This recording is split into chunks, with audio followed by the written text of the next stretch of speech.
Assalamualaikum warahmatullahi wabarakatuh. Bismillah walhamdulillah wa syukurillah wa la hawla wa la quwata illa billah ma ba'd. Para santri Ustaz Hanan Rawuh kita istifadah intihazul fursah. Kita manfaatkan kerawan beliau untuk kemanfaatan kita dunia akhirat. Pengalaman dakwah dan yang lain-lain. Nanti mungkin ada semacam talk show, silahkan anak-anak santri nanya-nanya. Terus enggak apa-apa Ustadz kalau mana-mana yang kira-kira menurut sampean potensial, nanti diajak-ajak ke Jakarta sana enggak apa-apa. Untuk dakwah Islam.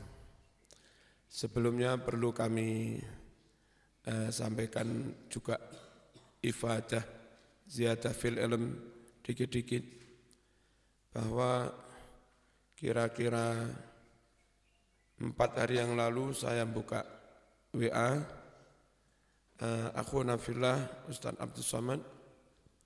Ketika itu dawuh tentang kalau kebiasaan memberi makan 7 hari pada orang mati itu selamatan. Di Quran tidak ada, di hadis tidak ada, di sahabat tidak ada, tapi di tabi'in ada. Dari Atha, kalau yang kita lihat juga dari Tawus dan yang lain-lain. Lalu saya membuat tulisan kepada beliau dan alhamdulillah beliau menerima dengan baik. Yang intinya kalimat begini. Innal mauta yuftanun fi quburihim sab'an fakanu yastahibbun an yut'imu anhum tilkal ayyam. Yang kalau dari sisi sanad sahih. Terus bahwa orang-orang yang sudah mati itu selama 7 hari bakal mendapatkan pertanyaan-pertanyaan, ujian-ujian dari mungkar nakir. Fakanu yastahibbun. Fakanu itu fa'ilnya sahabat. Fakanu adalah para sahabat yang bertutur ini tabi'in. Tapi dia menceritakan perilaku para sahabat. Fakanu yastahibbun an yut'imu anhum tilkal ayyam. Lalu para sahabat gemar bersedekah makan selama 7 hari anhum yang niat pahalanya untuk yang mati itu. Nah, lalu saya nulis begini. Ad-dhamirul fa'il fi yastahibbun raji' ila sahabah. Dhamirnya yastahibbun itu rujuknya kepada para sahabat. Sehingga hadis itu dari sisi lafaz mungkin mursal karena yang bertutur tabi'in. Tapi sebetulnya dari sisi fi'lu perbuatan itu mauquf, bukan sahabat, bukan mursal. Mauquf itu apa? Mauquf itu hadis yang dilakukan atau diucapkan para sahabat. Nah, terus tak bilang fahuwa mursalut tabi'in lafdhun wa mauqufus sahabi fi'lan. Gitu. Sehingga hadis itu dari sisi lafaz memang mursal, hanya tabi'in yang mengucapkan, meriwayatkan. Tapi dari sisi praktek itu mauquf, sahabat yang mengerjakan. Sehingga kalau dibilang 7 harian Quran tak ada, hadis tak ada, sahabat tak ada. Nah, kalimat yang sahabat tak ada itu yang sedikit perlu diralat. Kenapa? Karena yastahibbun, para sahabat gemar mengadakan sedekah makan selama 7 hari. Itu berarti fi'lus sahabat, perbuatan para sahabat. Lalu tak bagi. Wa ma jaa'a minas sahabi naw'an. Riwayat yang datang dari sahabat itu ada 2 macam. Naw'un fi majalun lil ijtihad. Yang pertama, ucapan sahabat, perilaku sahabat yang memang memungkinkan untuk berijtihad, bagaimana mengelola negara, bagaimana mengangkat menteri misalnya non-muslim, dan segala macamnya. Itu butuh ijtihad. Kalau perbuatan sahabat itu menyangkut hal-hal yang memang bisa diijtihadi, ada peluang untuk diijtihadi, Maka ini tak tulis fahuwa mauqufun hakikatan. Maka riwayat yang dari sahabat itu mauquf murni. Artinya ya murni perilaku, sikap, keputusan para sahabat itu. Enggak usah dinaikkan bahwa itu dari Rasulullah. Wa nau'u tsani la majala fihi lil ijtihad. Yang kedua, perilaku sahabat, ucapan sahabat yang enggak mungkin diijtihadi menyangkut ibadah. Misalnya kalau di riwayat Imam Tirmidzi, Abu Dawud, Ibnu Umar sholat 2 rakaat sebelum Jumatan. Lalu Umar bin Khattab dengan para sahabat tarawih 20 rakaat. Nah, kita ada 2 pilihan. Menuduh sahabat ini bikin bid'ah, seperti sebagian Ba'di Salafin melakukan itu. Dan pilihan kedua, kita berhusnudzon. Sahabat itu enggak bikin bid'ah. Mereka melakukan itu memang dapat dari Rasulullah, tapi enggak mereka ceritakan secara lesan, langsung mereka praktekkan.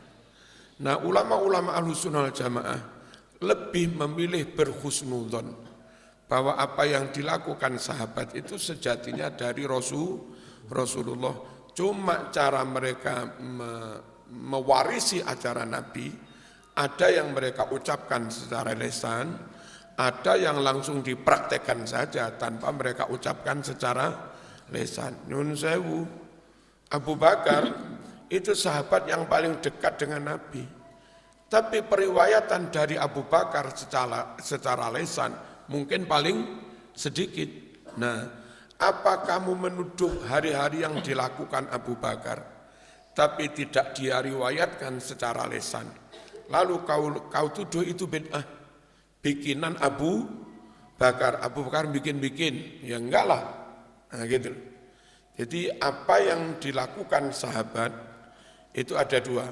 Sekiranya itu mungkin ijtihad, maka kita katakan itu ya ijtihadnya para sahabat itu. Enggak usah kita katakan itu dari Kanjeng Nabi. Namanya hadis mauquf. Paham ya? Tapi kalau apa yang dilakukan sahabat menyangkut hal-hal ubudiyah yang itu mahdhah mauqufah, enggak bisa diijtihadi. Semuanya harus dari Kanjeng Nabi. Termasuk itu tadi sekali lagi Ibnu Umar salat qabliyah Jum'ah. Maka daripada kita menuduh sahabat itu ahli bid'ah, Abu Bakar bid'ah, Umar bid'ah, Utsman bid'ah, ya kita enggak usah menuduh sahabat itu ahli bid'ah. Kita yakin mereka dapat perilaku, dapat amalan itu dari Rasulullah. Hanya mereka enggak mengatakannya secara lisan. Nah, pilihan menghusnudzoni sahabat inilah yang jadi pilihan ulama Ahlussunnah wal Jamaah. Sebab kalau kita sampai menuduh sahabat itu ibtida, bikin-bikin bid'ah, berarti mereka majruh. Nah, al-jarhu wa ta'dil mengatakan perawi ini cacat, perawi ini maudhu nanti hadisnya, itu enggak boleh sampai menyentuh sahabat. Karena senakal-nakal sahabat, mereka murid langsung Rasulullah. Jauh lebih afdal daripada sealim-alimnya kita, sebodoh-bodohnya sahabat. Maka wa majaro bainal ashabi naskutu, itu kalau di Zubat Ibnu Ruslan. Wa majaro bainal ashabi naskutu, perselisihan yang terjadi di antara para sahabat, ulama Ahlussunnah no comment, enggak menyalahkan Muawiyah, membenar-benarkan Ali, enggak menyalah-nyalahkan Ali, membenar-benarkan Muawiyah. Masing-masing punya sisi kebenaran masing-masing. Yang kalau kamu menganggap Muawiyah itu jelek, sejelek-jelek Muawiyah, dia belajar langsung dari Rasulullah. Kalau kamu menganggap jelek Ali bin Abi Thalib sama pro Muawiyah, sejelek-jelek Ali itu murid menantunya Rasulullah. Sehingga kita-kita yang level TK ini nggak bisalah mengkritik level profesor doktor jauh mas, bainas sama wasumur minyak. Ibarat berjamaah, sahabat itu saf pertama. Dan kita ini hidup tahun 1444 Hijriah. Mungkin kita ada di saf nomor 1000. Mana mungkin orang jauh dari imam, saf nomor 1000. Klaim merasa lebih tahu tentang gerakan imam daripada orang yang berdiri di saf yang pertama. Sak ngantuk-ngantuk orang di saf pertama. Dikit-dikit masih kelihatan imam lah. Sak melek-melek orang di saf nomor 1000. Ya, tetap nggak kelihatan mas. Jadi jangan pernah klaim you lebih tahu tentang sunnah Rasul daripada sahabat. Sekali lagi, Ahlus Sunnah wal Jamaah punya sikap menghusnudzoni para sahabat. Kalau ada amal ibadah mahdhoh yang enggak mungkin itu diijtihadi, tapi dilakukan para sahabat, maka kita yakin itu sejatinya dari Kanjeng Nabi. Cuma sahabat tidak meriwayatkannya secara lesan, dan itu banyak sahabat-sahabat yang bukan para perawi. Abu Hurairah memang banyak meriwayatkan secara lesan, tapi Abu Bakar Umar jarang meriwayatkan secara lesan. Sekali lagi, daripada kita menuduh sahabat membuat bid'ah, lalu nyun sewu setelah sahabat kau tuduh ahli bid'ah, jadinya kau tolak hadis Bukhari, kau tolak hadis Muslim. Kenapa? Itu perawinya kan para sahabat, mereka ahli bid'ah semua. Kami enggak maulah hadis yang diriwayatkan ahli bid'ah. You jadi terjebak pada Syiah. Itu loh. Paham ya? Dan enggak bisa kita punya alur pemikiran yang pada akhirnya membuat kita terjebak pada sikap menolak hadis Rasulullah, apalagi itu hadis sahih. Hanya gara-gara berkesimpulan kayak begitu. Wa ma atakum rasul fakhudhuh wa ma nahakum anhu fantahu. Apapun yang telah disampaikan Rasul kepadamu, ambil semua. Enggak boleh kita, ini dari sahabat, mereka ahli bid'ah, tak tolak. Dulu pernah ada salah satu guru di Man Bandung sini yang bilang kayak begitu. Umar itu ahli bid'ah gara-gara tarawih 20 itu. Ustaz, zaman mau dengan hadis innamal a'malu binniyat, mau. Itu riwayat Umar. Dan masih ada hadis-hadis Bukhari riwayat Umar. Zaman bagaimana? Umar kau tuduh bid'ah, sementara hadisnya kau terima. Apa zaman tamasuk memegangi hadis riwayat dari ahli bid'ah. Nah, zaman pelin-pelan. Satu sisi Umarnya kau tuduh bid'ah, di sisi lain hadisnya kau pegangi. Aneh zaman. Harusnya kalau hadisnya kau pegangi, zaman tausik menganggap siqah Umar bin Khattab, maka Anda enggak usah menuduh-nuduh Umar ahli bid'ah. Lalu Umar ketika menetapkan tarawih 20 jamaah itu enggak sendirian. Itu bersama hampir semua sahabat di Masjid Nabawi. Dan mereka sepakat tarawih itu 20 ketika itu. Yang jamaah putri menurut hadis Bukhari diimami Abi Umamah Al-Bahili. Yang jamaah putra diimami Ubay bin Ka'ab. Ubay bin Ka'ab itu qari'us sahabah yang kualitas bacaannya hampir mirip dengan kualitas bacaan Rasulullah SAW. Dan alhamdulillah bacaan orang-orang Indonesia lewat Imam Hafiz itu naiknya kepada Ubay bin Ka'ab, imam tarawih di zaman Umar bin Khattab. Mengapa kualitas qori Indonesia setiap MTQ internasional mesti nomor 1? Emang riwayatnya dari Hafiz dari Ubay bin Ka'ab. Lah Ubay bin Ka'ab itu qari'us sahabah. Man arada an yaqra al-Qur'an kama unzil falyaqra ala Ubay bin Ka'ab. Siapa yang ingin baca Quran persis seperti Quran diturunkan, ngajilah, sorokanlah kepada Ubay bin Ka'ab. dia punya murid sampai korek-korek Indonesia ini. Ini sekali lagi seperti itu, bahwa tarawih 20 itu enggak hanya Umar tapi juga dilakukan para sahabat, ini imamnya ini. Kalau Anda menganggap itu bid'ah, maka ribuan sahabat itu kau anggap bid'ah yang tarawih 20. Nah, kalau mereka kau anggap bid'ah, adakah kau menolak semua hadis sahih Bukhari, Muslim lantaran itu riwayat para sahabat? Kalau hadis Bukhari Muslim kau tolak, maka jadinya kau ingkar ingkar sunnah. Sholat tapi enggak mau 5 waktu. Kenapa? 5 waktu itu hadis Bukhari, bukan Quran. Kami sholatnya pakai apa? Ya terserah, enggak harus pakai ruku, enggak harus pakai sujud. Karena Quran enggak memerinci tafsili tentang tata cara sholat. Nah, bahaya sekali orang yang hanya berpegangan pada Quran, enggak mau kepada sunnah. Karena tafsilat syariah, rincian syariat secara detail itu ada di sunnah. Jadi sekali lagi ini sekedar wawasan, barangkali menemukan riwayat dari tabi'in dan itu sahih, belum tentu lantas kita vonis mursal. Riwayat itu hanya terhenti pada tabi'in. Cermati dulu, ternyata dia menceritakan perbuatan para sahabat.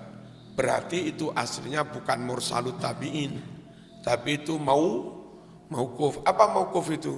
Mauquf itu hadis yang riwayatnya terhenti pada sahabat. Marfu, hadis yang nyampe pada Rasulullah.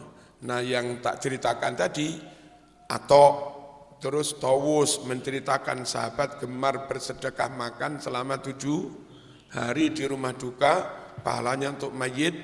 Itu lafadznya mursalut tabi'in, tapi perbuatannya mauqufus sahabah.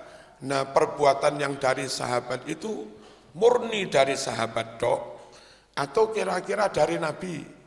Kalau hal-hal yang mungkin diijtihadi, mungkin hanya dari sahabat. Kalau itu masalah ibadah, maka kita katakan itu dari Nabi. Kita enggak menuduh sahabat itu bikin bid'ah. Saya kira begitu. Fadhol.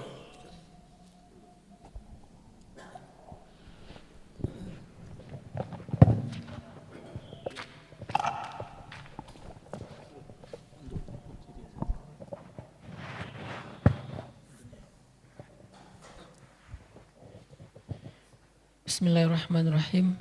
Assalamualaikum warahmatullahi wabarakatuh. Waalaikumsalam warahmatullahi wabarakatuh. Alhamdulillahirabbil alamin. Alhamdulillahilladzi bi ni'matihi tatimmus shalihat wa bi fadlihi tatanazzalul khairat wal barakat wa bi taufiqihi tatahaqqaqul maqasid wal ghayat.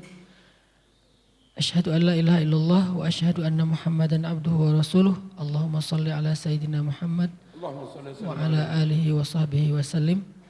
Rabbi syrah li sadri wa yassir li amri wa hlul 'uqdatan min lisani yafqahu qawli. Adik-adik sekalian, para santri Sabil Rasyad yang dirahmati Allah Subhanahu wa taala. Yang lain liburan, lagi liburan. Oh ya. Dalam sebuah hadis yang diriwayatkan oleh Imam Muslim dari Muawiyah bin Abi Sufyan, Rasulullah SAW bersabda, "Man yuridillahu bihi khairan yufaqihu fid din wa yulhimuhu rusydah." Dari hadis ini sebagian para ulama menjelaskan bahwa ilmu itu ada 2. Yang pertama adalah al-fiqhu dan yang kedua adalah ar-rusyd atau ar-rusydu. Kemudian para ulama menjelaskan mal farqu bainal fahmi wal fiqh. Apa bedanya antara faham dengan fikih? Karena fikih itu dalam terjemahan bahasa Indonesia juga artinya faham, mengerti. Tetapi dalam literatur bahasa Arab ternyata para ulama membedakan antara faham dengan fikih. Al-fahmu kata ulama ma'rifatu ma'na lafzi. Faham itu artinya mengerti makna ucapan. Mengerti makna teks kalau dalam bentuk teks. Sedangkan al-fiqhu ma'rifatu muradil mutakallim. Sedangkan al-fiqhu itu artinya memahami maksud yang berucap. Memahami maksud dari teks. Artinya ternyata beda sekali, sangat jauh berbedanya antara al-fahmu dengan al-fiqhu. Sehingga ketika kita memahami atau membaca tentang definisi ilmu itu adalah al-fiqhu, maka nggak cukup kita sekedar membaca teks, nggak cukup kita sekedar mendengar ucapan. Untuk mengerti teks atau mengerti maksud dari orang yang berucap, kita tuh harus sampai ke level al-fiqhu. Harus sampai ke level faham maksudnya, bukan sekedar faham makna dari ucapannya. Misalnya saya hadir di sebuah masjid dalam acara tabligh akbar misalnya. Saya katakan masjid ini sempit ya, masjid ini kecil ya, saya katakan demikian. Maka orang yang mendengar ucapan saya akan mengerti makna dari ucapan saya, bahwa kata Ustadz Hanan masjid ini sempit, kata Ustadz Hanan masjid ini kecil. Tapi bagi orang yang fikih, dia akan mengerti maksud saya, bukan sekedar makna dari ucapan saya. Maksud masjid ini sempit adalah jamaahnya banyak. Maksud dari masjid ini kecil adalah jamaahnya membludak sampai keluar. Sehingga rasanya masjid seperti sempit dan kecil. Itulah bedanya antara orang yang cuma membaca teks dengan orang yang memahami maksud dari yang menyampaikan teks. Sama kayak kita misalnya mengirim teks kepada teman kita di WA atau di Telegram. Kita mengirim teks dengan kalimat ya. Ya kita kalau difahami secara tekstual artinya setuju. Ya misalnya. Atau misalnya kita bilang saya minta maaf ya, terus orangnya bilang ya. Secara tekstual itu artinya dia memaafkan. Tapi kalau kita faham dia, kita fikih dengan dia, kita akan bisa mengerti maksudnya, ya ini sebetulnya memaafkan atau biar enggak panjang. Padahal teksnya dia bilang iya, tapi dengan kefikihan kita kepada dia, kita akan ngerti, oh kayaknya dia masih ada ganjelan nih. Kayaknya dia belum ridho nih. Kayaknya nih dia belum selesai, masih sakit hati. Dari mana kita menyimpulkan itu? Karena kita mengerti dia. Karena kita faham dia. Karena kita dekat dengan dia. Sehingga kita mengerti maksud dari ucapan iyanya dia yang gak dimengerti oleh orang yang hanya membaca teks.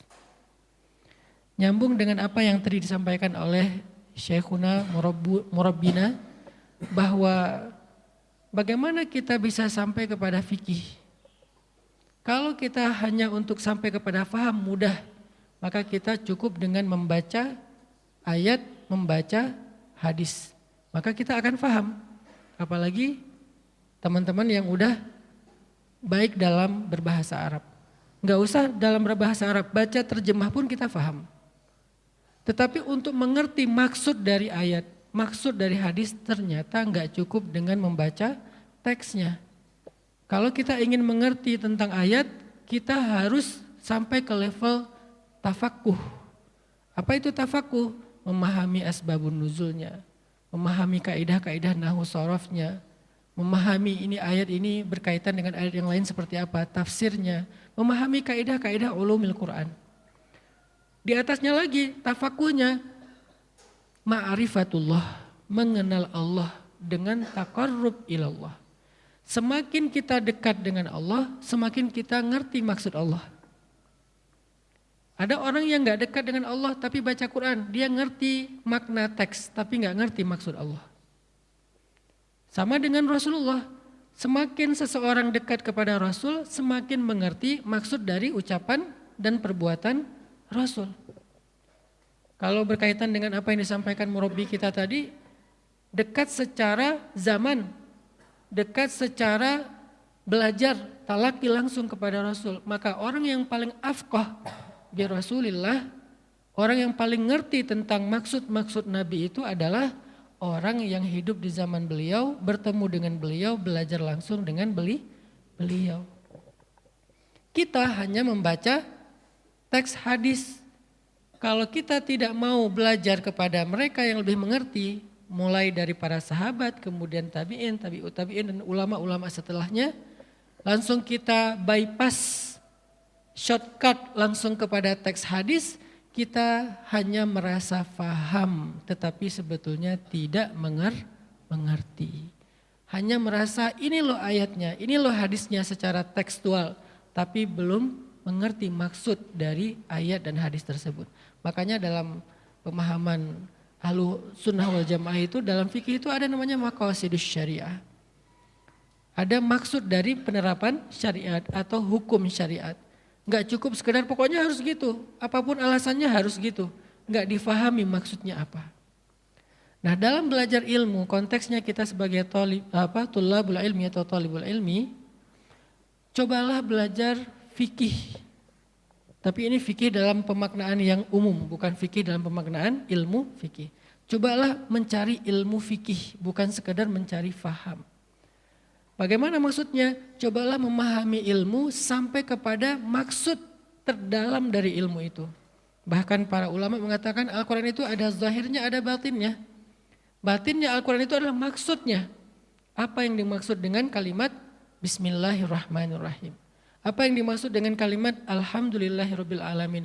Kalau secara teks kita ngerti apa arti Bismillahirrahmanirrahim, apa arti Alhamdulillahirabbil alamin. Tapi maksudnya apa? Sederhananya maksud dari Alhamdulillahirabbil alamin itu adalah kita belajar syukur kepada Allah atas pengurusan Allah terhadap hidup kita. Allah menciptakan kita, Allah menumbuhkan kita, Allah memberikan kita rezeki, Allah memberikan kita banyak hal, alam yajidka yatiman fa'awa dan seterusnya. Maka kita di situ sedang menghadirkan rasa syukur kepada Allah. Itu maksudnya. Walaupun secara faham artinya segala puji bagi Allah Rabbul Alamin, Rabbnya alam semesta. Jadi sampai kepada level fikih. Dulu ketika Nabi sakit, kemudian subuhnya beliau berdiri di atas mimbar menyampaikan kalimat, sesungguhnya ada seorang hamba diberikan pilihan antara kembali kepada kekasihnya atau tetap bersama keluarganya, maka hamba itu memilih untuk kembali kepada kekasihnya. Para sahabat diam, Abu Bakar menangis. Lalu sahabat bertanya, ya Abu Bakar, ma yubkik? Abu Bakar, kenapa kamu nangis? Apa maksud dari kalimat Nabi ini? Kata Abu Bakar, hamba yang dimaksud oleh Nabi adalah Rasulullah SAW, beliau. Dan arti pilihan itu adalah beliau diberikan pilihan oleh Allah untuk kembali kepada Allah atau tetap bersama sahabat dan keluarganya.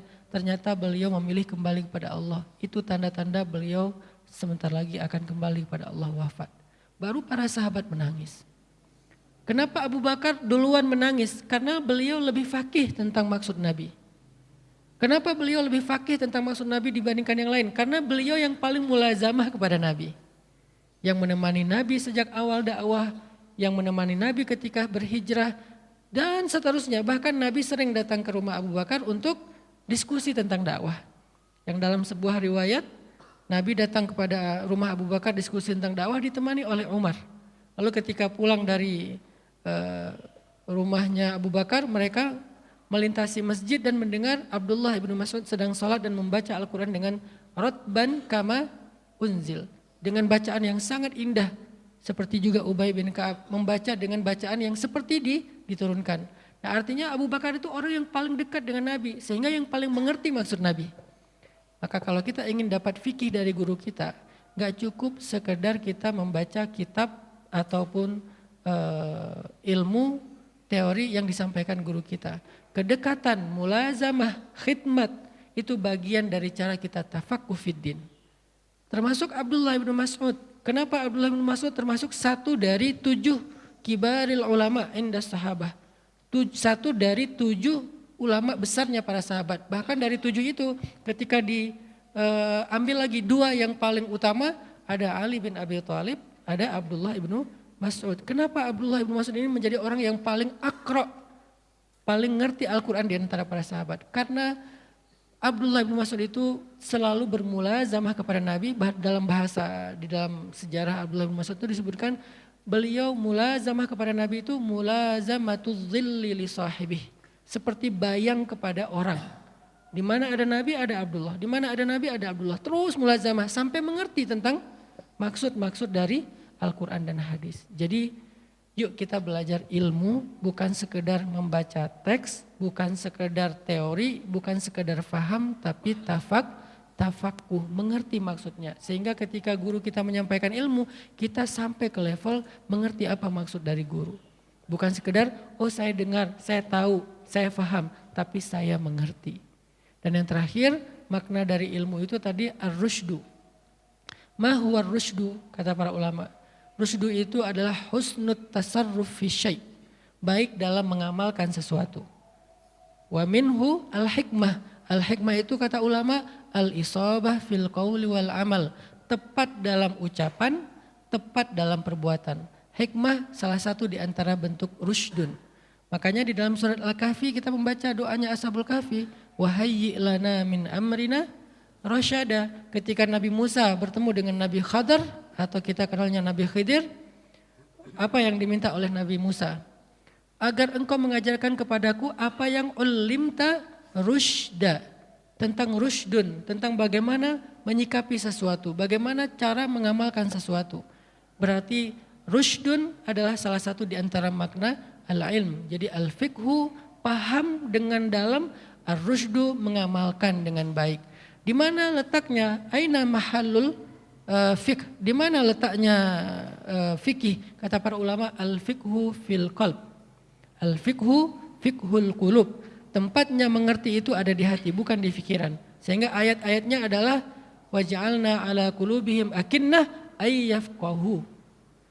Jadi kami tutup hatinya agar mereka tidak mengerti. Sehingga mereka tidak mengerti. Ternyata at-tafaqquh atau al-fiqhu letaknya fil qulub. Jadi siapa yang Allah tutup hatinya, la yafqahu syai'. Dia enggak akan ngerti apa-apa. Maka dalam mencari ilmu ke level al-fiqhu, kita coba jaga dan bersihkan wadah ilmu untuk menyimpan ilmu fikih ini. Di mana wadahnya? Al-qalb. Sehingga dalam hadis Bukhari disampaikan bahwa kata Nabi, hati manusia dalam menerima ilmu itu seperti tanah. Ada tanah yang menyerap air hujan, kemudian menumbuhkan tanaman. Ada tanah yang menyimpan air hujan seperti sumur dan danau, telaga. Ada tanah yang menolak air hujan, ketika turun air hujan itu dia akan mengalirkannya ke tempat yang lebih rendah. Tanah yang pertama itu adalah orang yang mengamalkan ilmu dan mengajarkannya. Dia mendapatkan manfaat, orang lain dapat manfaat. Tanah yang kedua adalah orang yang menyimpan ilmu dan mengajarkannya, tetapi bagi dia tidak terlalu bermanfaat. Yang paling parah adalah tanah yang ketiga yang keras, tandus, ketika turun hujan maka airnya akan mengalir ke tempat yang lebih rendah. Ketika mendapatkan ilmu dia tidak dapat manfaat, orang lain tidak dapat manfaat karena kenapa? Dia memiliki hati yang keras dan tinggi. Seperti tanah yang keras dan tinggi. Maka ilmu itu akan mengalir ke tempat yang lebih rendah, ke dalam hati-hati yang tawadu. Maka ketawaduan kita apalagi di depan para guru. Sebagaimana hadis Nabi juga, laisa min akhlaqil mu'min at-tamallaq illa fi talabil ilmi. Bukanlah akhlak orang yang berilmu merendahkan diri, bukanlah akhlak orang yang beriman merendahkan diri kecuali dalam hal mencari ilmu. Maka dalam mencari ilmu, merendahkan diri itu sesuatu yang mustahab, bahkan sesuatu yang dianjurkan. Tapi selain mencari ilmu, mukmin itu harus izzah. Dalam mencari ilmu dia tadzallul, dia tamallak, dia merendahkan dirinya, bukan hanya merendahkan hatinya. Untuk apa? Supaya wadah hati itu bisa menyimpan ilmu. Mudah-mudahan sebagaimana nama kita adalah Sabilur Rasyad, kita bisa menempuh jalan kepada rusydun, kepada husnul tasarruf fi syai', dan kemudian Allah berikan kepada kita al-fiqhu fi qulubina insyaallah. Demikian, hanya berbagi semangat aja dalam mencari ilmu. Barakallahu fikum. Wassalamualaikum warahmatullahi wabarakatuh. Tal bitaqdimi soal. Monggo nyantai kok. Ada mas-mas?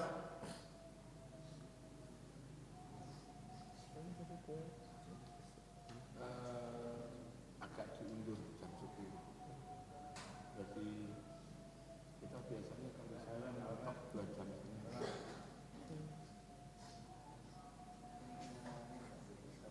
Pak Tony.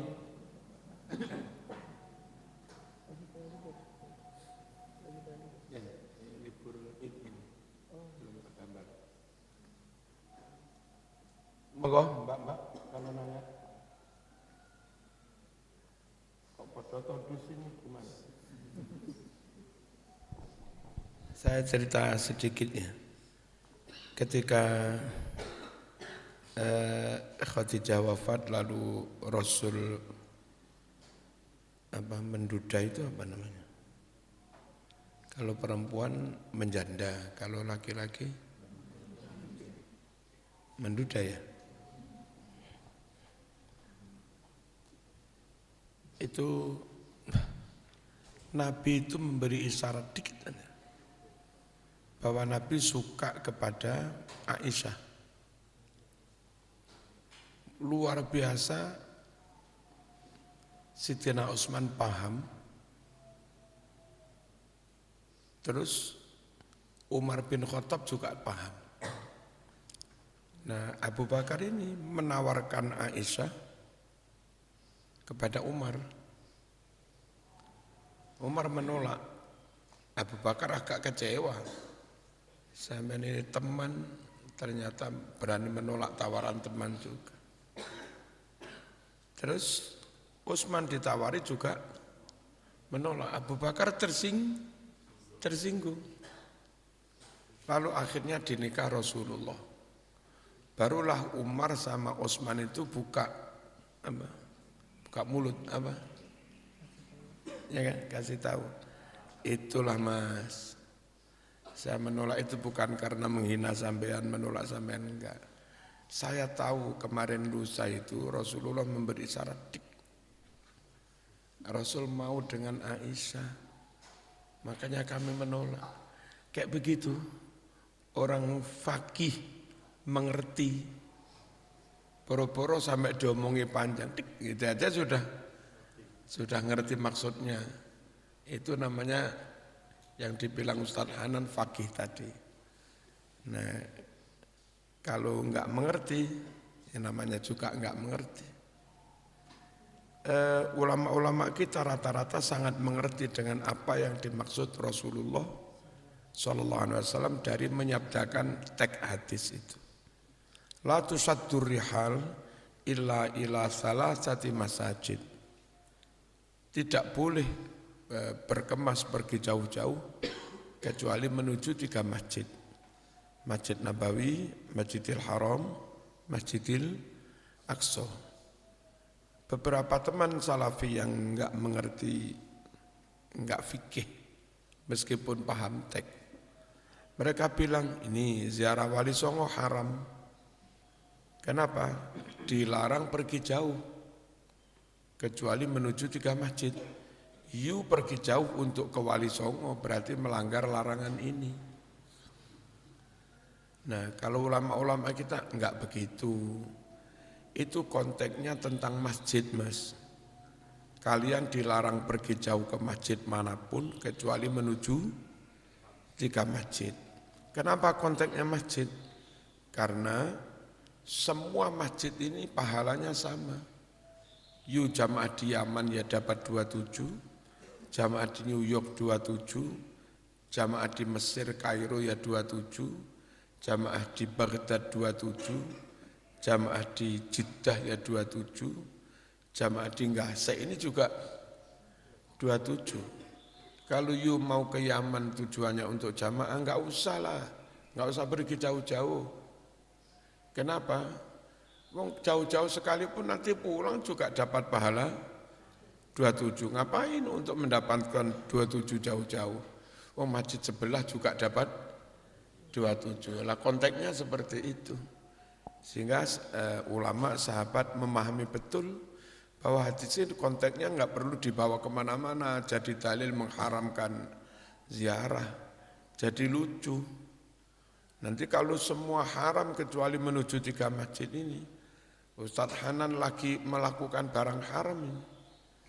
Berangkat dari Bandung ke sini haram pergi jauh. Kecuali menuju 3 masjid, kan konyol. Ya.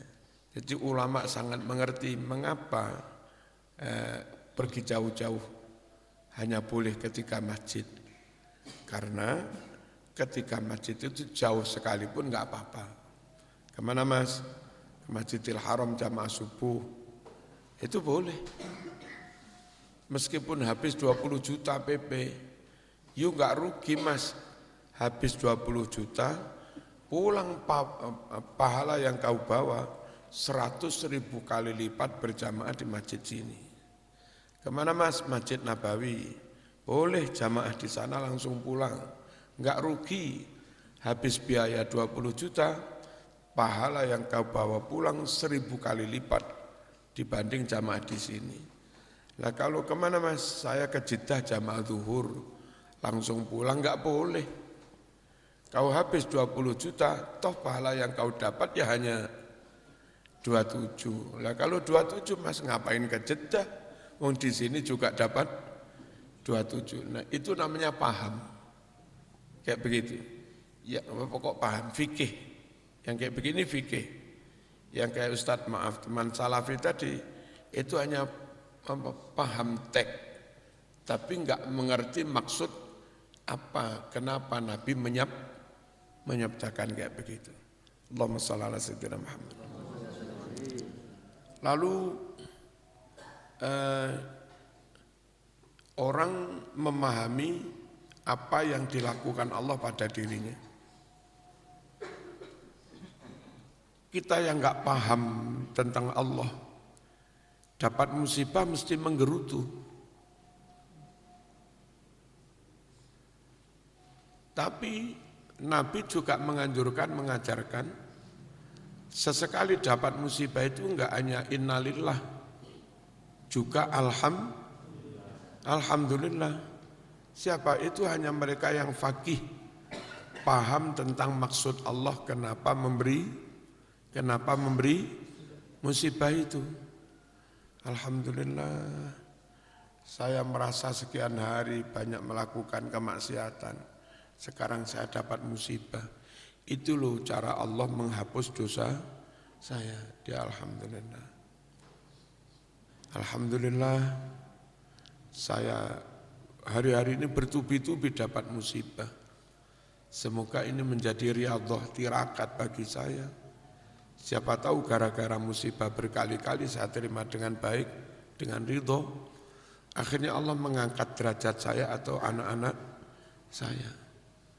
Terus bagi orang yang muwahhidin bertauhid, ada musibah itu dia dapat pelajaran baru.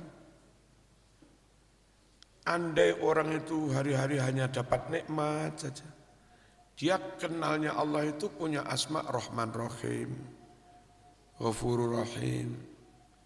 Padahal Allah itu asmanya enggak hanya Ghafurur Rahim. Asma Allah itu ya Syadidul Iqab, Jabbar, Qahhar, ya Muqtadir, itu asma Allah semua. Nah kalau orang hari-hari hanya dapat nikmat saja, dia mengenal Allah itu hanya kenal Asmaul Husna yang bangsane Rahman Rahim. Khawatirnya ketika dapat musibah bleng, nyun sewu, kamu kira yang menyebabkan musibah itu Nyiroro Kidul nanti, bukan Allah. Kenalmu Allah itu hanya yang baik-baik. Ketika dapat musibah lalu kau anggap itu dari orang lain, dari yang lain. Itu syirik. Harusnya kalau Rahman Rahim itu Allah, Syadidul Iqab itu juga Allah, Jabbar Qahar itu juga Allah. Nah orang mukmin dapat musibah, dapat nikmat membawa dia kepada bersyukur kepada Allah. Musibah membawa dia bisa sabar menerima memahami perbuatan Allah. Nikmat membawa ketauhidan, memahamkan dia pada Asmaul Husna yang Rahman Rahim. Musibah juga membawa dia kepada ketauhidan, mengenal asma tentang Ya Jabbar, Ya Qahar. Nah, selagi nikmat membawa pada ketauhidan, musibah juga membawa ketauhidan. Nikmat mengenalkan, memahamkan asma Allah, musibah juga memahamkan asma Allah. Selagi semuanya itu dalam rangka membuat hamba lebih paham tentang Allah, maka enggak perlu disikapi dengan menggerutu. Alhamdulillah saya diberi pelajaran Allah. Sekarang saya kenal betapa maha dahsyatnya Allah, betapa maha kuasanya Allah. Orang kemarin ribuan orang, jutaan mati karena corona. Dokternya pun yang mati ribuan. Itu menyadarkan pada kita betapa dokter itu hebat, tapi Allah lebih hebat lagi. Jangan pernah hanya percaya pada dokter tok, lupa kepada yang menciptakan dokter itu. Nah, kayak begitu. Itu namanya faqih. Itu namanya orang paham. Kenapa saya diberi musibah? Dulu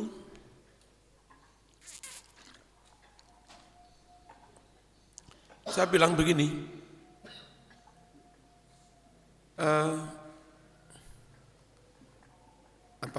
kayak hari raya kurban bagian. Kadang-kadang pas hari raya kurban, itu panitia keliru, Ustaz. Masing-masing kakak diberi 3 bungkus plastik. 3 bungkus itu 1 daging, 1 tulang-tulang, yang 1 barang jeroan ini. Apa ini jeroan ini? Ya ikan-ikan usus macam-macam ini. Mosok namanya dalaman.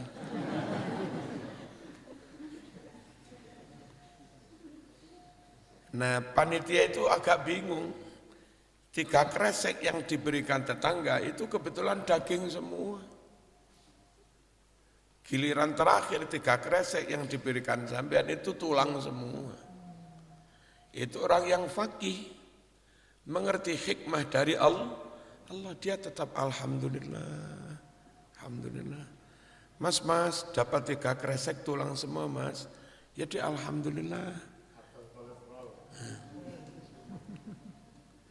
Dia bersyukur sebegitu rupa, dicuci, dimasak, disop, lalu dipakai sambal kecap, rame-rame makan sekeluarga, sehat semua.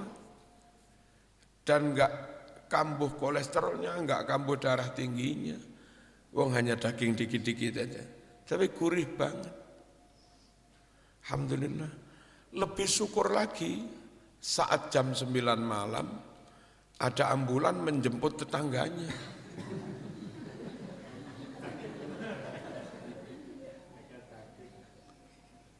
Yang dapat 3 kresek itu daging semua.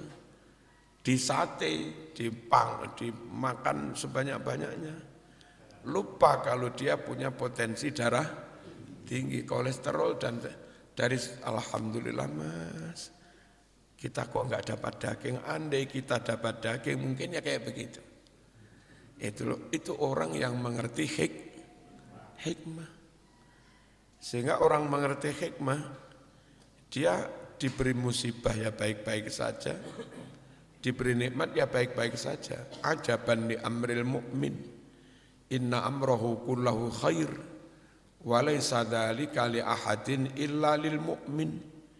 In asabathu sarra syakara fakana khairan lah, wa in asabathu dharra sabara fakana khairan lah. Ini ajaban ini masdar, fi'ilnya dibuang. Masdar takkidnya. Saya benar-benar heran, ajibtu ajaban. Ajaban amril mukmin. Saya benar-benar heran kata Nabi pada sikap orang mukmin. Sikapnya senantiasa positif.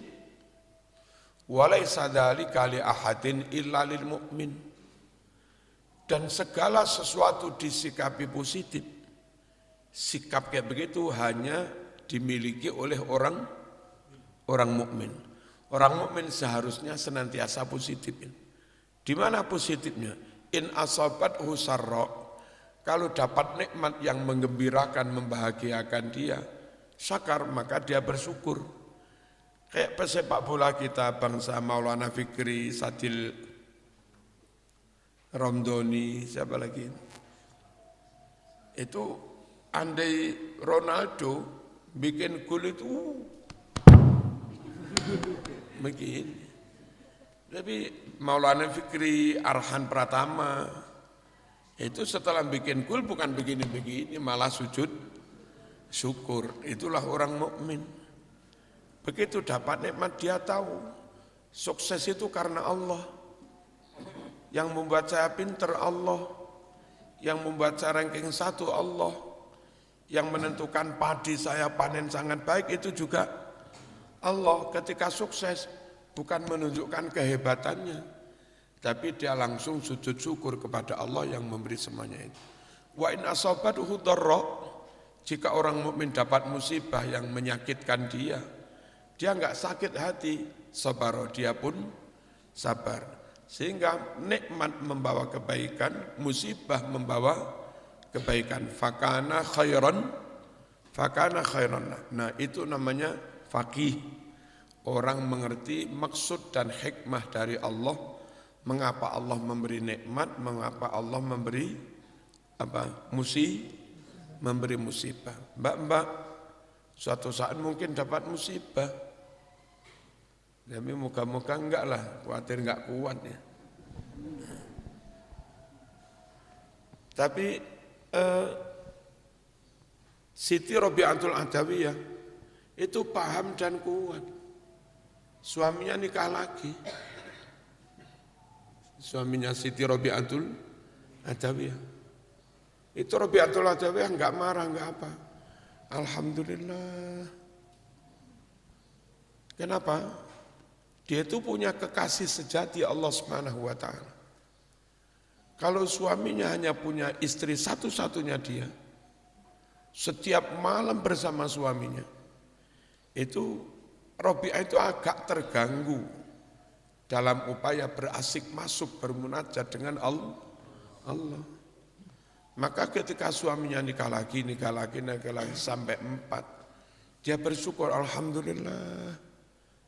Hari ini full saya dengan Allah.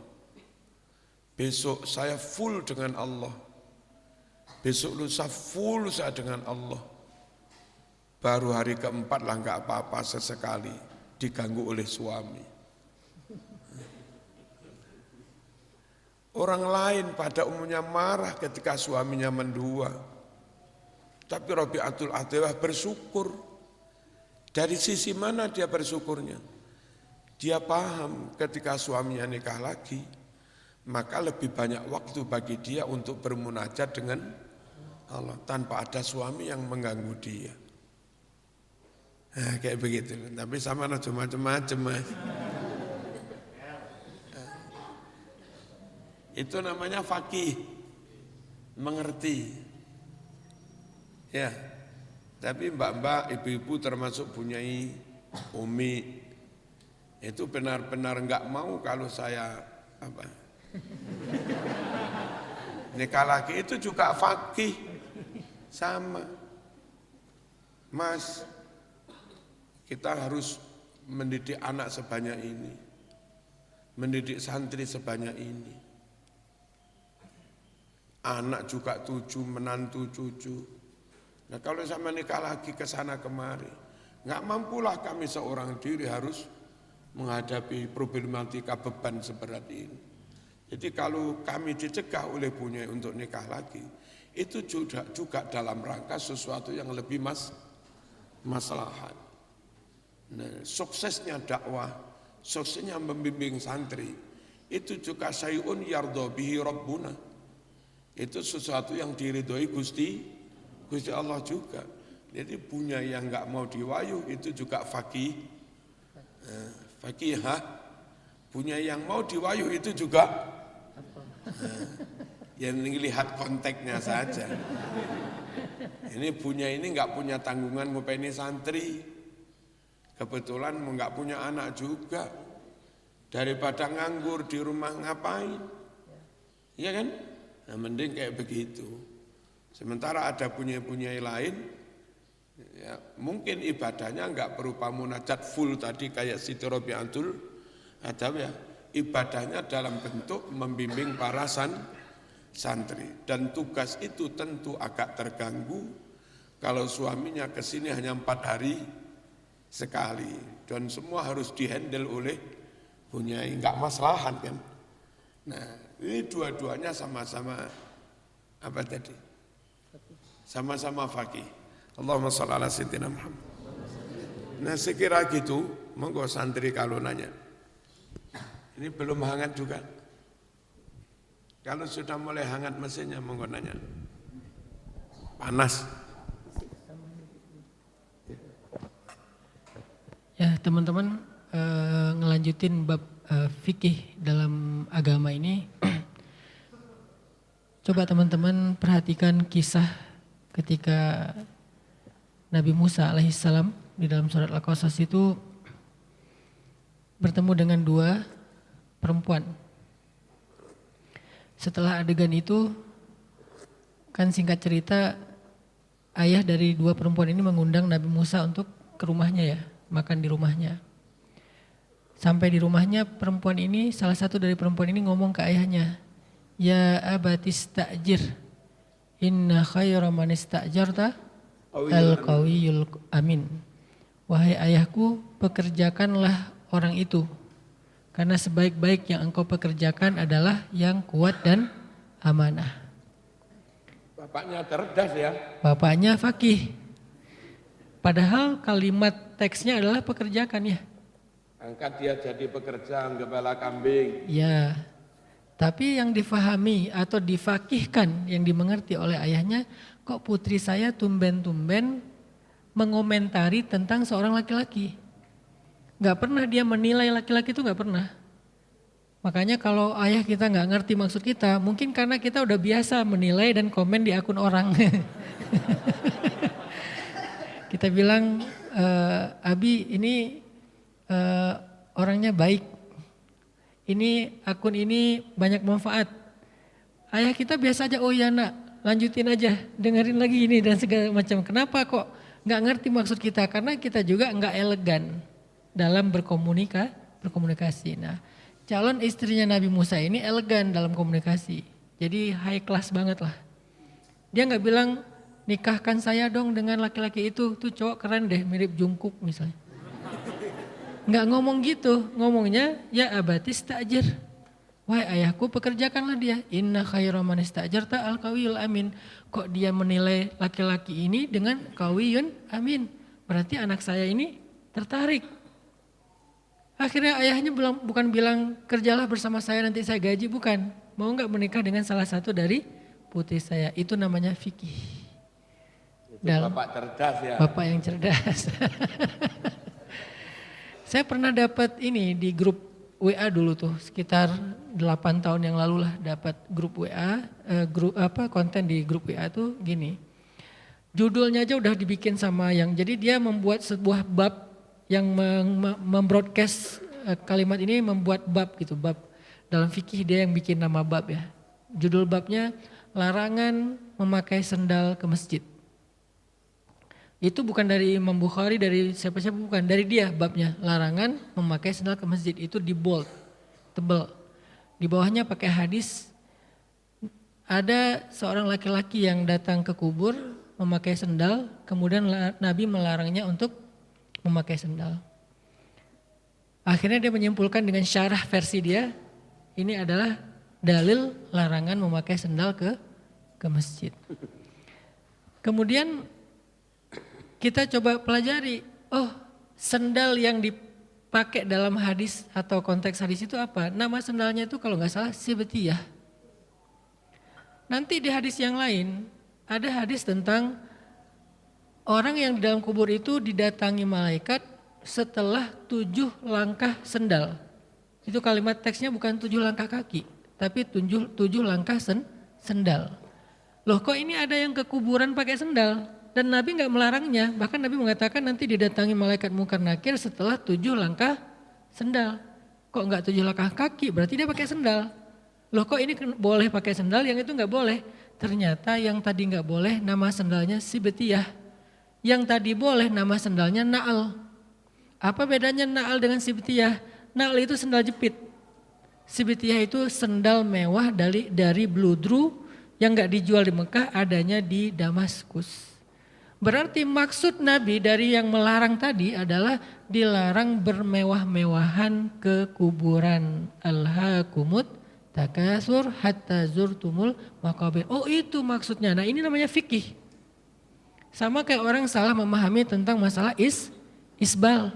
Pokoknya asal sarungnya di bawah mata kaki ya berarti udah ahli neraka kan gitu ya. Karena secara teks memang sarung. Izar secara teks memang sarung. Tapi secara maksud kan berbeda. Karena ada Bilal yang sarungnya memang atau jubahnya di bawah mata kaki tapi nggak mengapa. Oh ternyata secara maksud adalah masalah kiber. Dan kiber ini emang wajar kalau diancam dengan neraka. Walaupun miskola dzarrah sekecil biji sawi ada sombong, itu tempatnya di dalam neraka. Nggak mungkin orang masuk neraka. Kamu kenapa masuk neraka? Sarung saya kepanjangan. Ini kan berarti faham tapi tidak fakih. Sering kejadian-kejadian kayak gini teman-teman. Karena kita hanya membaca teks. Nah di perkotaan kaum urban yang baru hijrah senang sekali dengan kesimpulan-kesimpulan istimbat faham. Karena untuk istimbat fikih itu nggak bisa 1 minute booster. Ada kemarin saya ketemu dengan Gus Ama Pasuruan semalam lagi cerita-cerita, beliau bilang juga iya kita emang susah bikin konten kayak antum 1 minute booster. Karena guyonan di pondok itu kita belajar Islam 7 tahun mondok aja belum ngerti. Ini belajar Islam dengan hanya 1 minute booster gitu. Dengan 1 menit tapi udah merasa paham Islam. Kita yang mondok aja sampai bertahun-tahun belum merasa paham Islam. Artinya emang untuk bisa sampai ke fikih emang gak semudah sekedar paham. Makanya kesalahpahaman yang sering terjadi itu tadi karena belajarnya sampai di faham saja. Termasuk ini si mahum. Ya, Jadi kalimatnya itu harusnya tanda orang rajin sujud, rajin sholat, rajin wudhu, iman. Itu wajah berseri. Yauma tabyatu wujuh, bataswaddu wujuh. Kalau di Bukhari, inna ummati yub'atsuna yaumal qiyamah ghurran muhajjalin. Umatku nanti di hari kiamat dibangkitkan wajah berseri. Nah, si mahum itu ya wajah berseri karena sering dipakai sujud, hatinya bersih, enggak ada dendam, enggak ada dengki. Nah, ridhonya hati, syukurnya hati, enggak ada dendam, enggak ada dengki. Itu terpancar pada wajah yang berseri. Itulah maksud si mahum wujuhin. Nah, sekarang ada model baru si mahum itu batuknya di ini. Ini termasuk mungkin kepingin paham teks tapi enggak pagi. Ya, padahal sebetulnya dari sisi teks pun juga enggak benar. Ayatnya berbunyi fi wujuh, fi wajah. Nah, mereka memahaminya fi jidat. Di tanda rajin sujud itu tampak di wajah, bukan di jidat. Ini contoh-contoh betapa kadang orang itu hanya paham teks, tapi salah paham, enggak mengerti maksud. Kenapa itu difirmankan, kenapa itu disabdakan. Ada lagi? Kok enggak ada yang nanya ini gimana? Itu. Nah, Mas.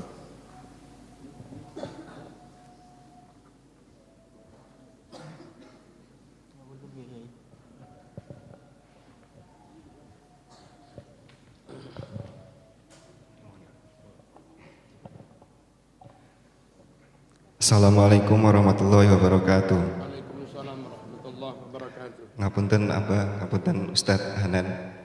Saya mau bertanya, bagaimana cara kita berdakwah dengan tepat dan efisien di zaman modern atau zaman digital ini? Sekian dari saya. Monggo. Intinya begini, ada dakwah, ada taklim. Ikan dari mana-mana kita gini-gini sudah masuk kolam, lalu ada perawatan, ada pembinaan. Kalau perawatan, pembinaan tentu butuh waktu lama. Kalau mancing, kadang semenit juga sudah dapat ikan.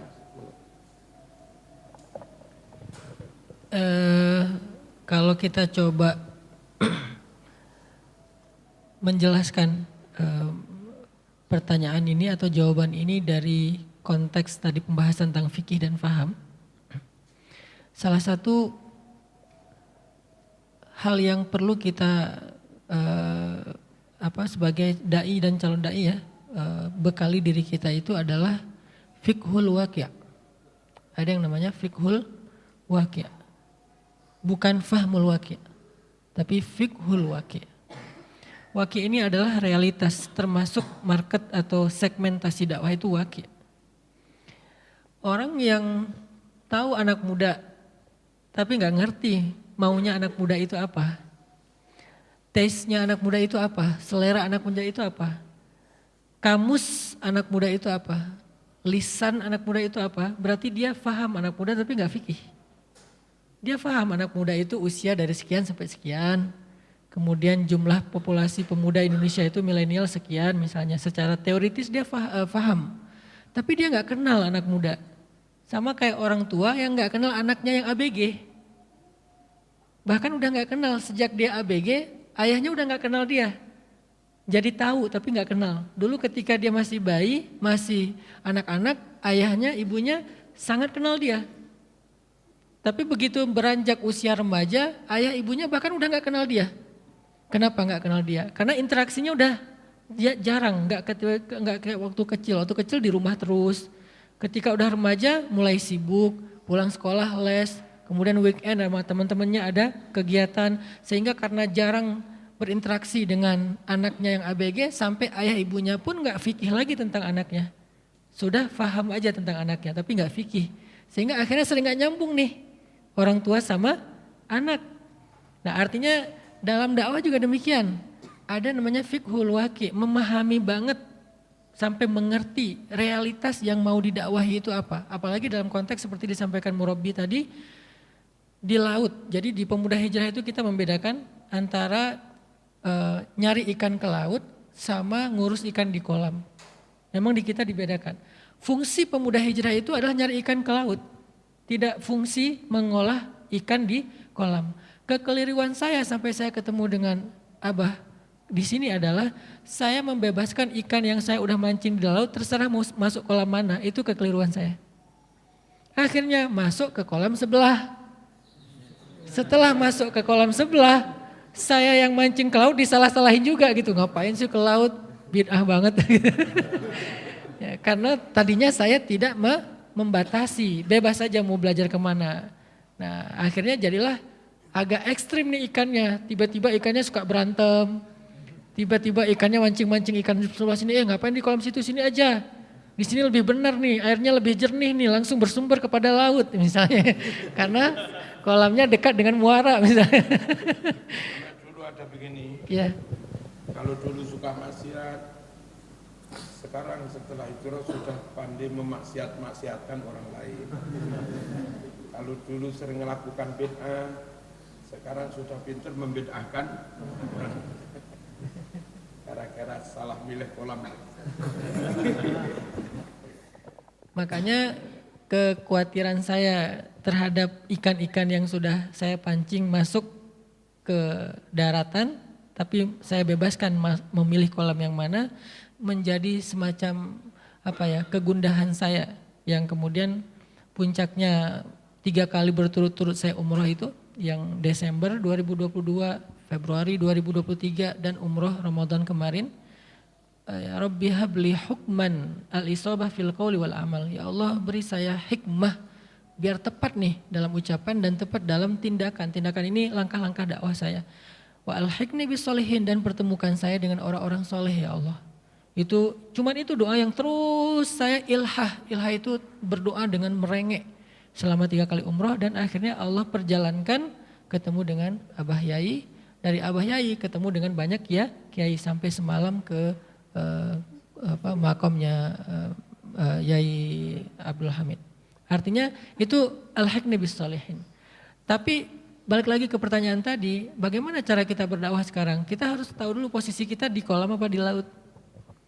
Kalau fungsi atau peran kita di kolam, ya berarti kita fungsinya adalah mentarbiyah dan taklim sebagaimana disampaikan Abah Yai. Tapi kalau fungsi kita atau peran kita di laut, kita sebagai pemancing.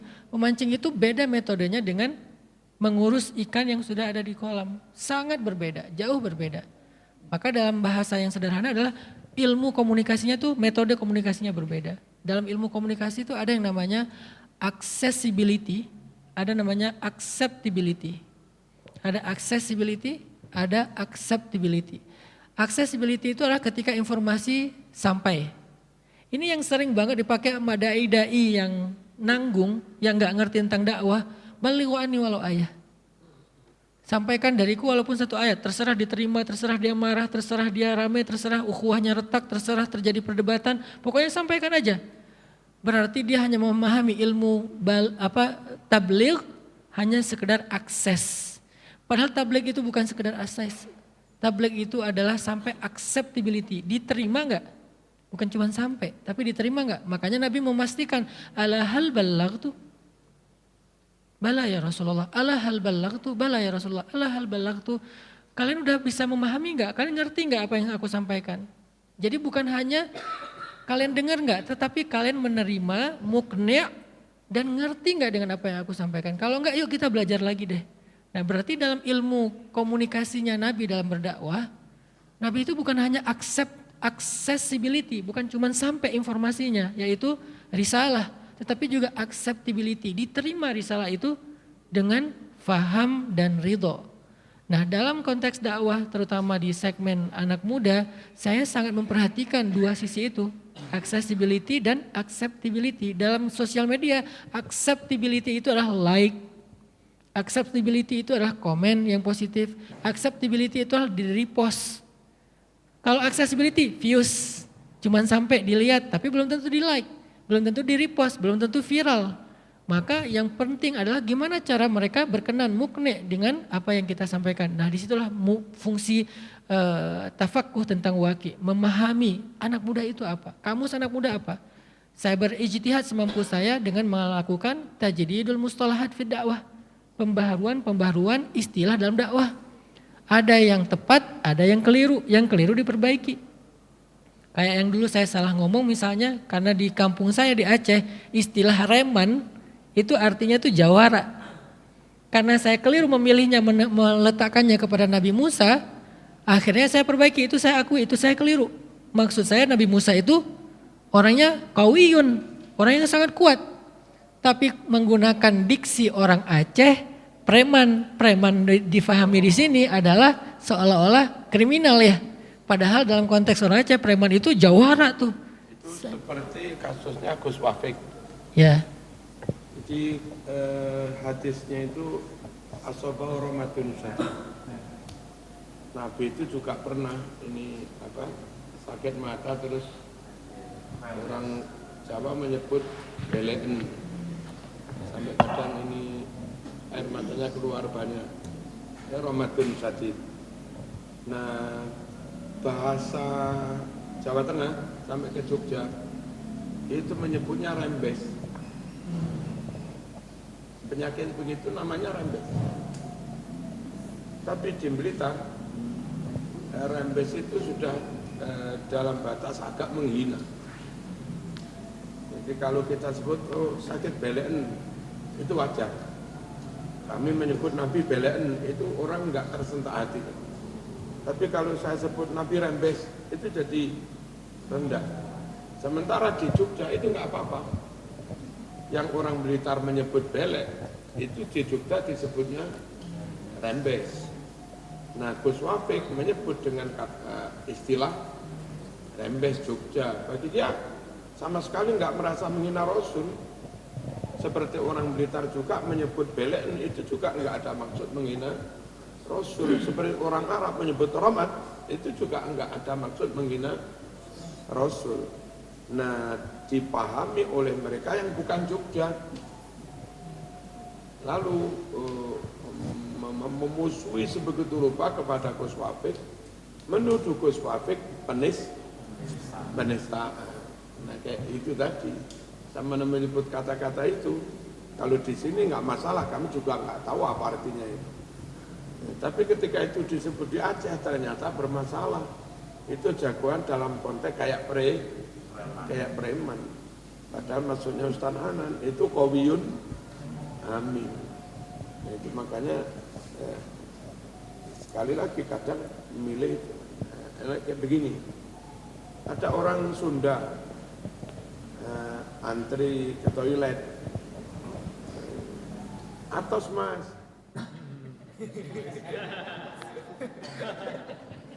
Maksudnya orang Sunda sudah apa belum gitu loh. Kami ngantri. Atos mas. Jadi mau malah. Atos sendasmu ini. Main ceret ada atos. Kayak begitu. Iya, jadi anak muda itu salah satu hal yang penting dalam ilmu komunikasi itu adalah pemilihan diksi. Makanya saya selalu mengulang-ulang surat Ibrahim itu wa ma arsalna min rasulin illa bilisani qaumihi liyubayyina lahum. Jadi salah satu ikhtiar atau ijtihad untuk menjelaskan makna dakwah, pesan dakwah itu adalah lisan kaumnya. Kaum di sini segmentasi dakwah, bahasa dakwah. Siapa kaum dakwah saya? Anak muda. Anak muda mana? Anak muda perkotaan. Anak muda nongkrong, anak muda hobi, anak muda komunitas. Itulah kaum saya. Bukan anak muda santri, bukan aktivis. Sehingga saya harus menggunakan lisannya mereka. Maka di Mesir itu saya pernah ikut seminar dakwah dengan judul pentingnya tajdidul mustalahat fi dakwah. Pentingnya pembaharuan diksi atau istilah dalam dakwah untuk kemaslahatan tadi, liyubayyina lahum. Sama kayak saya mengatakan Sayyidah Aisyah itu cewek gaul. Kalau didengar sama santri itu penistaan. Didengar sama orang yang umum apalagi orang dewasa itu penistaan karena dua kata, cewek dan gaul. Padahal ada hadis tentang pentingnya bergaul. Al-mu'min alladzi yukhalitun nas wa yasbir ala adahum a'zamu darajah minal mu'min alladzi la yukhalitun nas wa lam yasbir ala adahum. Mukmin yang yukhalitun nas, bergaul dengan manusia dan bersabar atas gangguan mereka, itu lebih tinggi derajatnya atau lebih baik daripada mukmin yang tidak bergaul dengan manusia dan tidak bersabar atas gangguan mereka. Berarti gaul bukan kata negatif. Cuman identiknya dalam persepsi sebagian orang itu anggapannya gaul itu berarti ngemol, hedon. Padahal secara bahasa gaul itu kalimat yang baik. Nah kemudian cewek itu istilah anak muda urban kepada perempuan yang masih muda. Kalau udah tua namanya wanita, kalau masih muda namanya cewek. Kalau yang lebih bukan santun, lebih sastra namanya perempuan. Jadi kata cewek itu mengandung usia muda, bukan penistaan. Sehingga cewek gaul artinya ada seorang perempuan, dia masih muda, masih belia, tapi pergaulannya luas dan dikenal banyak orang, bahasa sosial medianya eksis. Saya bisa katakan cewek gaul, bisa saya katakan cewek eksis. Eksis di sini bukan punya Instagram, kemudian viral, bukan. Eksis di sini semua orang miskin di kota Madinah kenal yang namanya Sayyidah Aisyah. Itulah eksistensi. Semua orang miskin kenal Sayyidah Aisyah. Kenapa kok mereka kenal beliau? Gak ada orang miskin yang kelaparan di kota Madinah kecuali yang ngasih makannya Sayyidah Aisyah. Berarti beliau adalah orang yang sangat eksis dalam kebaikan. Aktif dalam kebaikan, bergaul dengan manusia, kenal, oh yang ini lagi sakit, oh yang ini lagi susah, oh yang ini ada hutang, itu namanya bergaul. Sehingga istilah cewek adalah anak muda, perempuan yang usianya belia tapi pergaulannya bagus, eksis, berdampak, social impact, itu maksud dari kata-kata cewek gaul. Pesannya ke anak muda apa? Kalian tuh punya teladan loh sebagai anak-anak muda nih. Cewek-cewek yang usianya masih belasan sampai 20-an awal tahun, itu tuh punya teladan siapa? Sayyidah Aisyah. Karena Sayyidah Aisyah kayak kalian masih muda, tapi aktif, tapi bermanfaat, social impact. Pesannya ke sana. Yang dengarnya beda segmen. Bukan kaum saya yang mendengar, bukan anak muda, bukan anak nongkrong. Yang dengarnya misalnya santri, yang dengarnya aktivis. Wah kok Sayyidah Aisyah, kalau saya nggak suka sama Sayyidah Aisyah berarti saya Syiah. Terus kenapa anak pertama saya kasih nama Aisyah? Memang ada orang yang ngasih nama anaknya gara-gara benci. Tiba-tiba ditanya, dek namanya siapa? Fir'aun om. Kenapa kok namanya Fir'aun? Soalnya ayah saya benci banget sama Fir'aun. Kan nggak ada ya namanya ngasih nama anak karena cinta. Anak pertama saya namanya Aisyah. Yang kedua namanya Maryam. Nggak ada tuh yang cari di Google. Saya nggak nyari anak yang aneh-aneh namanya. Namanya ya nama tokoh aja. Karena berharap Aisyah seperti Sayyidah Aisyah. Maryam seperti Sayyidah Maryam. Yahya seperti Nabiullah Yahya. Ayyas, sahabat Nabi. Yahya Ayyas. 3 tokoh. Nabi Yahya, sahabat Nabi, tokoh Palestina. Kemudian Ertugrul Ghazi, bacanya Ertugrul Ghazi karena ayahnya Utsman Ghazi. Kemudian Mutia bahasa Arabnya jadi bahasa Indonesia atau bahasa Aceh, Mutia biar ada identitas Aceh satu. Jadi gak mungkin saya ngasih nama Aisyah karena saya benci kepada Sayyidah Aisyah. Malah dituduh ini tokoh Syiah ini karena menghina Sayyidah Aisyah. Bukan menghina, justru lagi pengen memperkenalkan sosok Sayyidah Aisyah ke segmentasi anak muda biar mereka itu dekat dengan Sayyidah Aisyah. Jangan dekatnya sama Blackpink. Dekatnya sama Sayyidah Aisyah. Memperkenalkan Nabi Musa kepada anak muda, anak nongkrong, anak gaul. Bahwa Nabi Musa itu kalau anak-anak tarung nih, yang lagi happening waktu itu kan Habib Nurmagomedov ya.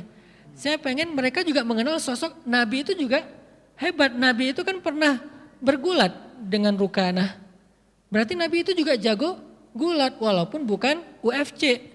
Tapi jago gulat. Berarti Nabi itu juga keren. Lebih keren daripada siapa? Habib Nurmagomedov. Nabi Musa lebih keren daripada Habib Nurmagomedov. Pengen memperkenalkan idola-idola dari para Nabi dengan bahasa anak muda. Hanya namanya sosial media yang ngedengar dan yang mengakses bukan cuman segmen saya. Sehingga muncullah efek-efek samping. Kayak gitu. Jadi mungkin jawabannya adalah perhatikan kaumnya siapa, lalu fikih, kenali, mengerti tentang kaum itu sehingga bisa menentukan komunikasi stylenya, bahasa komunikasinya apa. Insya Allah dakwah akan sampai kepada mereka dan insya Allah diterima, mukne sama mereka. Itu tuh yang paling penting dalam dakwah yang saya pengalaman ya, bukan ilmu, lebih ke pengalaman. Allahu a'lam.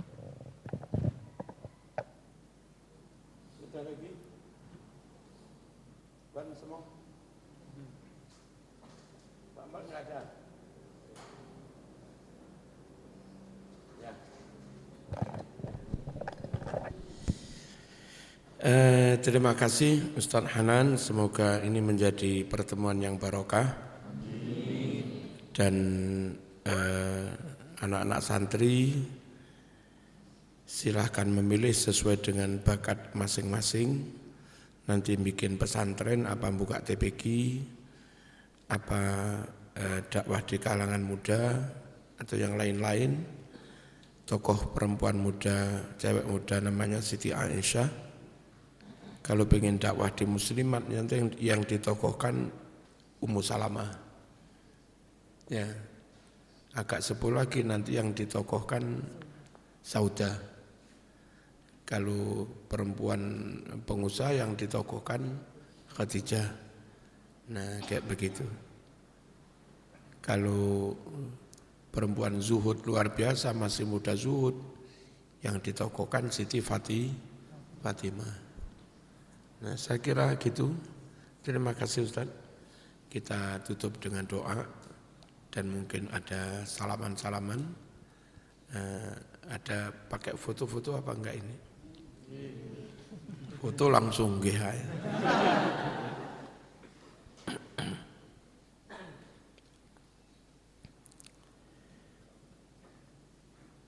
Alhamdulillahi Rabbil Alamin. Allahumma salli wa sallim ala Sayyidina Muhammad wa ala ali Sayyidina Muhammad.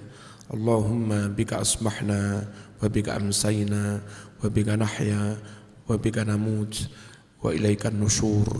Allahumma anta rabbuna la ilaha illa ant khalaqtana wa nahnu abiduk wa nahnu ala ahdika wa wa'dika mastata'na na'udzu bika min syarri ma sana'na nabu'u laka bi ni'matika 'alaina wa nabu'u bi dhunubina faghfir lana fa innahu la yaghfiru dhunuba illa anta. Allahumma inna nas'aluka khaira hadzal yawm wa khaira ma fihi wa khaira ma qablahu wa khaira ma ba'dahu wa na'udzu bika min syarri hadzal yawm wa syarri ma fihi wa syarri ma qablahu wa syarri ma ba'dahu na'udzu bikalimatillahi tammat min syarri ma khalaq na'udzu bikalimatillahi tammat min syarri ma khalaq na'udzu bikalimatillahi tammat min syarri ma khalaq. Allahumma inna nas'aluka minal khair kullihi ajili wa ajili ma alimna minhu wa ma lam na'lam wa na'udzu bika minasy syarr kullihi ajili wa ajili ma alimna minhu wa ma lam na'lam wa nas'aluka al-jannah wa ma qarraba ilaiha min qawlin wa amal wa na'udzu bika minan nar wa ma qarraba ilaiha min qawlin wa amal wa nas'aluka min khairi ma sa'alaka minhu 'abduk wa nabiyyuk sayyiduna Muhammadin sallallahu alaihi wasallam wa na'udzu bika min syarri ma sta'adzaka minhu 'abduk wa nabiyyuk sayyiduna Muhammadin sallallahu alaihi wasallam. Allahumma lakal hamdu wa minkal faraj wa ilaikal mustaka wa antal musta'an wa alaikal balagh wa alaikal tuklan wa la hawla wa la quwwata illa billahil 'aliyyil 'azim. Allahumma inna nas'aluka fi safari akhi Hanan Attaqi wa ikhwanihi wa ashabihi hadzal birra wat taqwa wa minal amal ma tarda. Allahumma hawwin 'alaihim safarahum hadza watwi 'anhum bu'dah. Allahumma anta sahibu fis safar wal khalifatu fil ahl. Allahumma inna na'udzu bika min wa'tha'is safar wa ka'abatil manzar wa su'il munqalab fil mali wal ahl. Aibun taibun abidun sajidun li rabbina hamidun. Rabbana atina fid dunya hasanah wa fil akhirati hasanah wa qina adzaban nar wa adkhilna al jannah ma'al abrar ya aziz ya ghaffar ya rabbal alamin. Sallallahu ala sayyidina Muhammad walhamdulillahi rabbil alamin. Al-Fatihah.